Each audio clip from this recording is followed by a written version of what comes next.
Hey guys, this is Manjri Mukherjee, and you are watching me on Top Diaries channel. I'm in conversation with the very talented and emerging sculptor, Niyamat Mehta, the one who has been making waves in exploring what's inner stillness and learning and unlearning the journey of self-awareness. And let's unpack that journey today with her on Top Diaries. Hi, Niyamat. Hi, Manjri. How are you Welcome. doing? I'm Thank doing you. good. I'm doing great, actually. Always a pleasure to connect with artists like you, honestly speaking. So there's a lot to learn and unlearn. So definitely a pleasure. Uh, Firstly, Niyamat, if the artist is not in the studio, there is no one watching her, you know, and she's not doing, in her studio, she's not busy doing what she is doing always. What is it that Niyamat is always doing then? What is she as an ordinary person in an ordinary life? I'm very like a very chilled out, relaxed person, so I'll either be around my friends or with my family or chilling at home or maybe going out, like something very relaxed. But like if it's exhibition season, which then if I'm traveling, then you're in and out of the gallery and stuff. So it really depends. I'm very relaxed.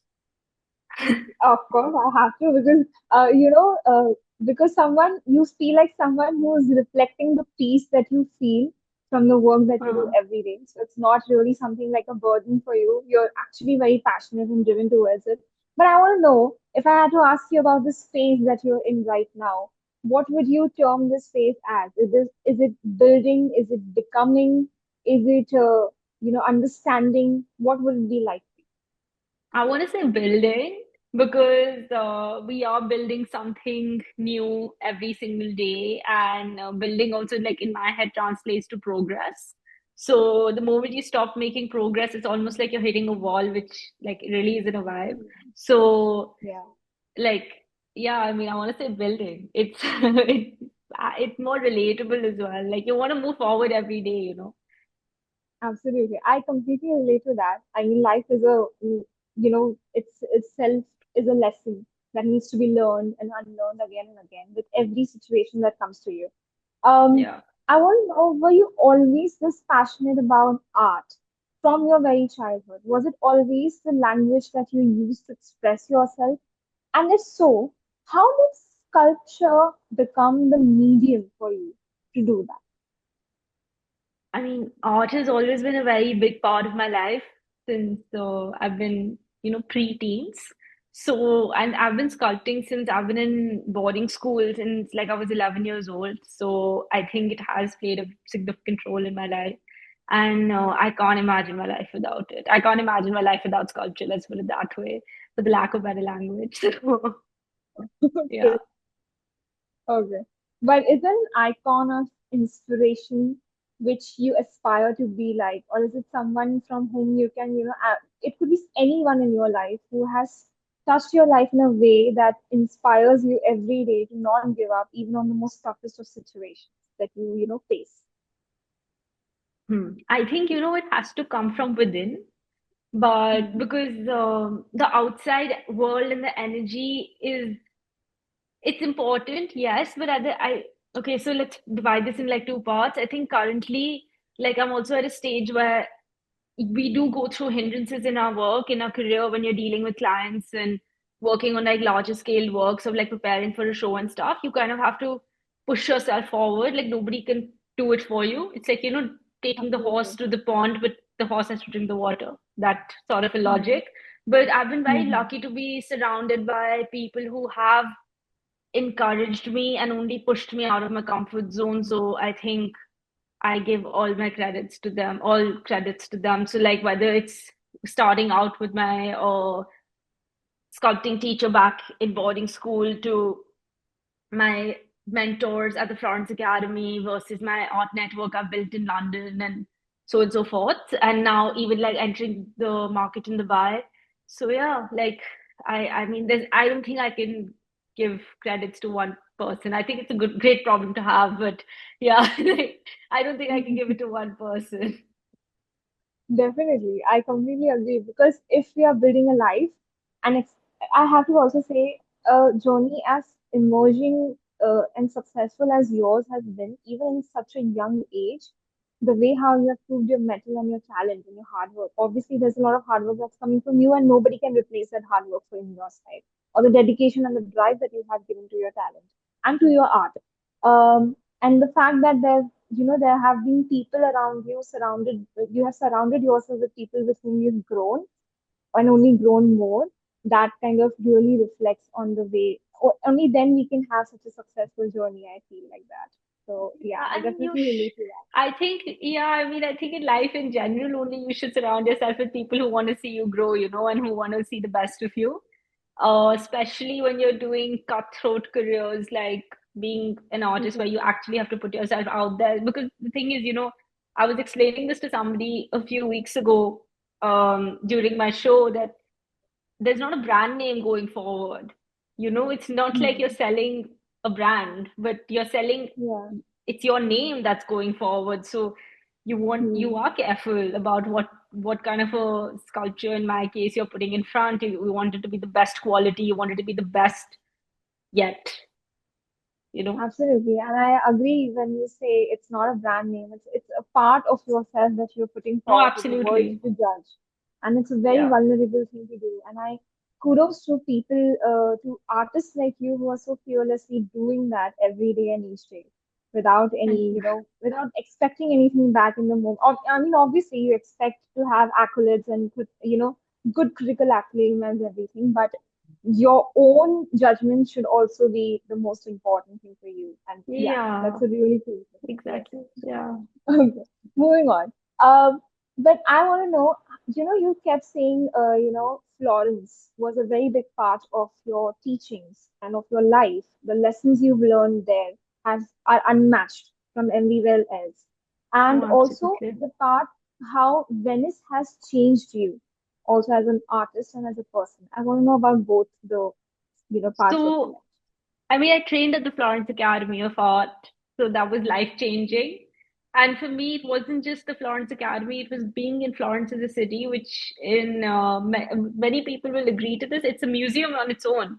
So you go to Yes. any nook and corner, you can see Michelangelo, you have Gian Bologna, you have Donatello. It's all there. It's an open air museum. So I think it's a great place for anybody who wants to study the fundamentals. And the Venice Biennale actually came to me, and it was, I was again like, I was, I don't know, 20 years old or something, but it was a very, very encouraging moment for me, and to be at the Palazzo Albrizzi in Venice. So yeah, it was, I mean, I can say it was a lot of fun. Yeah, I don't know what kind of I an love the impact I way can how say, you like, I love the outlook that you have on certain things in life. I mean, it's just so fun. I mean, you take everything in you have to stride and have you take it as fun. fun. Like, I mean, yes, Absolutely. it's all very serious, and your work, yes, it's very serious. I'm in my studio listening to music all day. It can be very serious, but at the same time, you have to have fun to do what you're doing. Otherwise, it can get very daunting and boring after a point. I mean, I don't think it get boring, but it can get very, very daunting. It's like hitting a wall, and you don't want to do that. So And is music the thing you turn to when it's an artist block? Like, because I've always heard about artists getting those blocks where they're just not being able to imagine something creative out of the box. And do you have a remedy for that? I don't know if I have a remedy for that, but like I think one remedy is like take a break, like maybe like Hmm. go for a walk. I don't know, like Hmm. maybe yeah, like plug in your headphones, go for a walk. But I listen to a lot of music, but it's also something that like I've been doing since as long as I can remember. Like I've been listening to, I have a playlist on my phone just dedicated for my studio. So Wow. You yeah, should share it with other artists saying I, Niyamat I will, I studio will. playlist. Yeah, yeah, it's on Apple Music. Like people do say it. Wow, super. Okay. When you were saying that in life right now, in the phase that you are, there's a lot of commission pieces that you do. There's obviously the shows that you do, the exhibitions that you do, and you have to really put your focus in and you have to work on it. And sometimes it gets very difficult as well.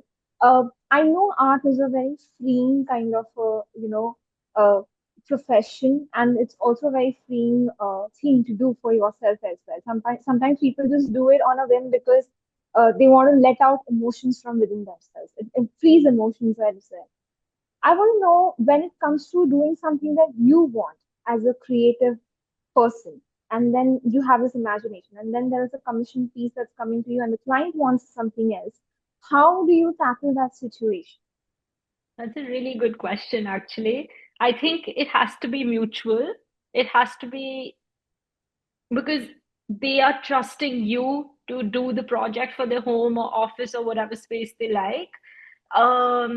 And they are also, and at the same time, like it has to be mutual, Yes. I put in my artistic expertise and they tell me what they want. So I think that's one thing. Um, yeah, sorry, like yeah, that was one thing. Yeah. Okay. Yeah.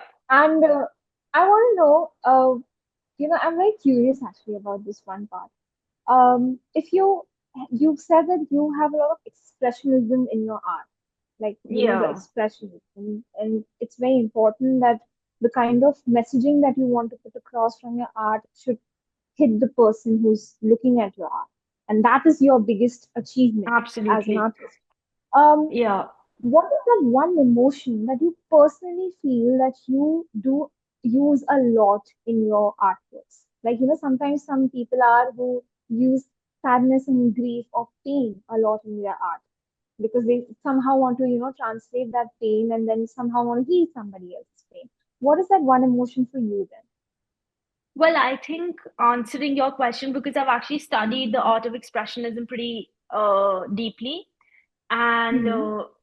for me, it's very important. For me, it's a bigger win than somebody. I mean, obviously, like somebody buying my artwork is great. It's a great feeling, but I think it's a bigger win for me when somebody walks up at a gallery or in my studio here. They say, "Listen, we can feel what the sculpture is feeling, or we feel like he's looking back at us." So I think, yeah, like selling the expression very successfully is something I like to do for sure. Yeah, and just sorry, just going back to your previous question where you were talking to me about commissions. So one thing I do also like to do is knowing the collector really well and having a casual chat Hmm. with them, not about the sculpture. Just like, getting to know them on a more personal level, um, having a coffee with them. So for example, I'm actually working on something for a collector in Dubai, and I actually went to check out their space where they want to put the sculpture, and it's a 50th birthday present for a wife to her husband. And yeah, like just knowing them on a more casual level, and yeah, like keeping things very chill. Like I know they want the Wow, sculpture, but also like knowing more about them as just people of and course. what their interests are, because at the end of the day, they have to live with the sculpture. So I mean, that's a A level, A game dedication that you have for your, clients. I mean, I have never heard of people actually. I mean, I have not really talked to a lot of artists. I mean, for the first time, I'm talking to a sculptor actually. It's an enriching experience for me itself.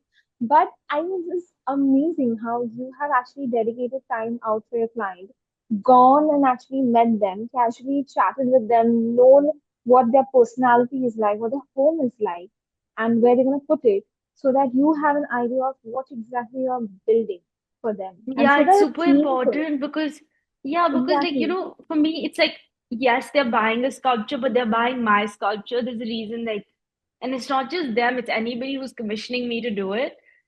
Hmm. It is getting out of my studio here, so it better be the best version of me.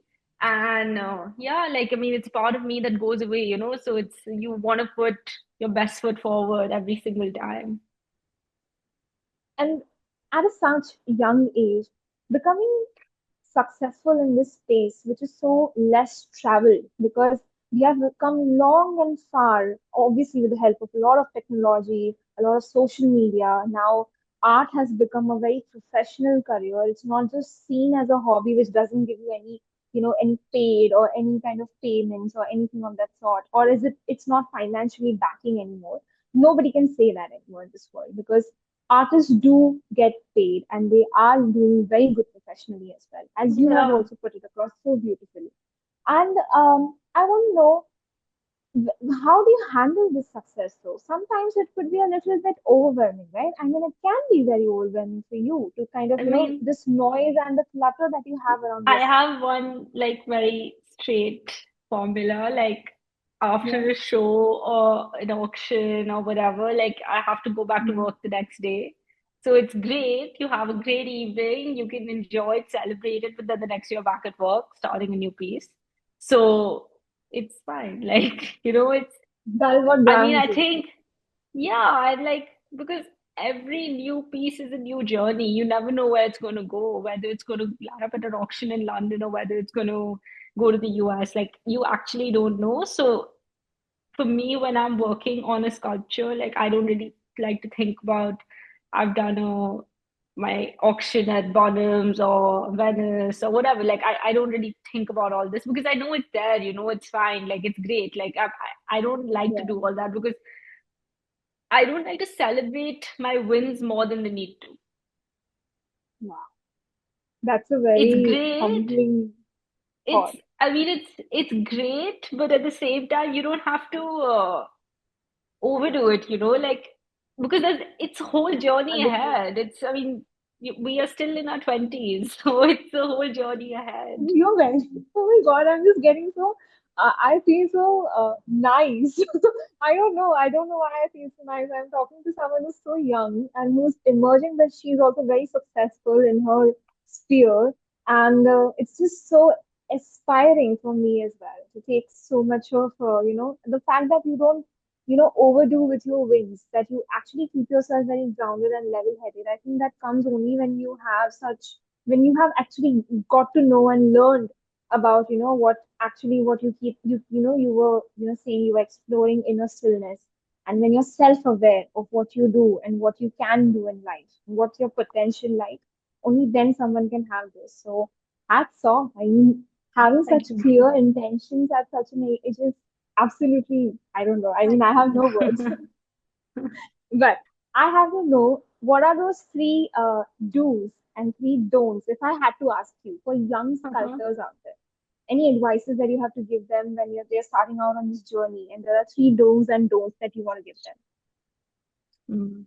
I don't know about three, but I have one. Like in terms of don'ts, like don't compare yourself to anyone. I don't think it's worth it Okay. because everyone's writing their own essays and everyone has their own story to tell. So I think that's one. And I think do is just keep doing it. Like there's no shortcut. Like just keep doing it. Be open to a lot of rejection because you never know who's gonna like your work, who's not gonna like it. So it's almost like I also like to use the logic of like you're rolling the dice, but you don't know if you're gonna get a six.